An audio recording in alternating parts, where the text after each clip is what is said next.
difaaca Soomaalidu kaga jirto halkaan canfartu waxaad moodaa inay guulo waaweyn ka gaadheen maamulka deegaanka Soomaalida Mustafa Maxamed Cumar Gebi ahaanba gobolkaasi waa uu ku guul dareysay siyaasadda federaalku ku guul dareystay tii diblomaasiga uu ku guul dareystay tii midnimada uu ku guul dareystay Mustafa Maxamed Cumar halkaasi gobolkaasi Gebi ahaanba aad iyo aad buu ugu fashilmay isagoo carcartii iyo xiisihii iyo soo dhaweyntii ay Soomaalidu u qabeen iyo hadaladii macaanaha Soomaalinimada deeq Soomaalinimada ku dhibana ay noqdeen hal bacaad lagu lisay gobolkaana xaaladiisu aad iyo aad bay u cakaran tahay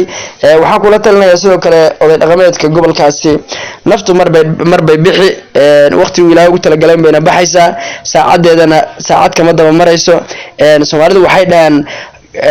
geeridu waqtiga qaar ka wanaagsan nolosha marka dadkaasi waxa u quman in ay dhintaan dalkoodana xoroostaan 10 qof haday ka soo dhado 10kaas ay sharaf iyo cizi ay ku noolaadaan marka dadka in la jiheeyo oo odayaashu u istaagaan ayaa muhiim ah dad waa la helaa laakiin cid la meelo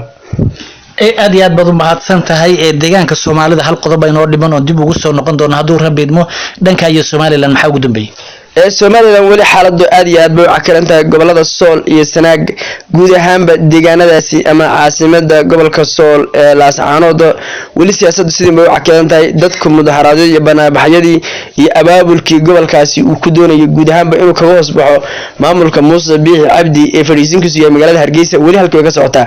oday dhaqameedkii wali waxay wadaan kulamadii ay bulshada isku yeelinayeen iyo guud ahaanba dhalinyarada iyo guud ahaanba dadka gobolka lagu jihaynayay si ay Muuse Biixi Cabdi haduu weerar soo qaado guud ahaanba ay uga hortagaan maamulka Muuse Biixi Cabdina talaabo laga qaado guud ahaanba cid kasta oo la shaqeysa ama haduu isku dayo in duulaan iyo awood military ku soo galo deegaanadaasi in lala dagaalamo oo guud ahaanba la qusgooyo hawsh halkii ka socota Muuse Biixi maanta wuu hadlay waxa uu sheegay oday dhaqameedka halkaasi ku shirayo inuu ka filayo inay soo saari doonaan warmurtiyeed Soomaaliland midnimada ka shaqeynaya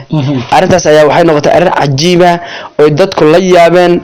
ninkan in mas'uul ah oo madaxweyne ah waxa meeshaas ka soo qalaasa iyo dadka shucuurtooda iyo media iyo bandhiga waxyaabaha ka muuqaalada ka soo baxaya gobolkaasi wali Muuse Biixi Cabdi intuu liqin wali ka degilaada wali wuxuu aaminsan yahay kuwan qalqalay calanka buluuga ah wuxuu wataa calanka Soomaaliland inuu yahay Muuse Biixi hore dadka muuna ugu sheegin miyaa inay Soomaaliya ka go'aan Muuse Biixi waxaad moodaa inuu leeyahay calanka waa kii federaalka Soomaaliya uu aqoonsan yahay waqtiga وكين كليكيان حفيزه يلا marka dadku waxyaabaha la yaaban waxyaabahaas waay Muuse Biixi hadalkiisa waxa laga dhadhansanayay in uu talaabo qaadi doono uuna sugayo oday dhaqameedku wixii ka soo bax oday dhaqameedku aday ku dhawaaqaan inay Soomaaliland ka go'een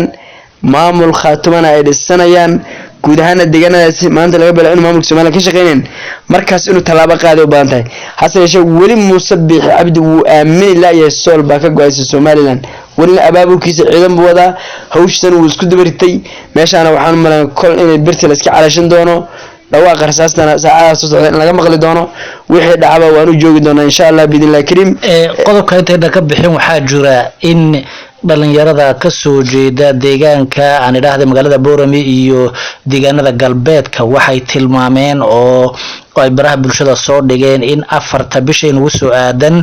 inay ku balansan yihiin banaanbax weyn iyo xus isugu jira oo loogu baroordiiqayo siday hadalka u dhiganaya bayaankaba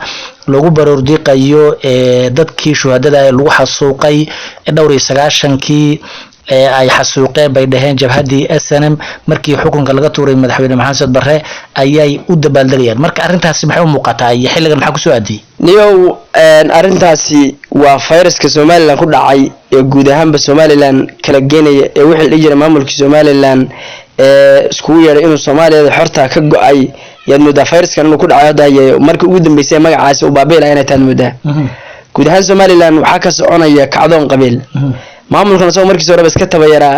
oo wax isku keenkeen aha ee hadda wada wixii isku keenkeen inuu kala cararay 4 oo 3 oday aan dhaho waa Muuse Biixi iyo Faysal Cali Waraabe iyo Cabdiraxmaan Cirro waxaad moodaa inuu godkooda biyo ugu soo galay xisbi baan nahay siyaasad baan nahay dimuqraadi baan nahay doorashan qabsanayna heel baa ku guuleystay qacdi gebi ahaanna soo afxirantan moodaa Soomaaliland waxaa meena qoys u kala fadhiisan doonto muqdishona mar loo soo kala oratami doono anay aqoonsi inay ka dhici doonto umaleynaya marka guud ahaan fayraskaasi iyo mudaharaadkaasi iyo kala cararkaasi Soomaaliland ka taagan yahay guud ahaan Soomaaliland waqtigeeda inuu dhamaadaan moodaa marka ugu dambeysay ay Soomaaliland kala degi doonto waa maalinku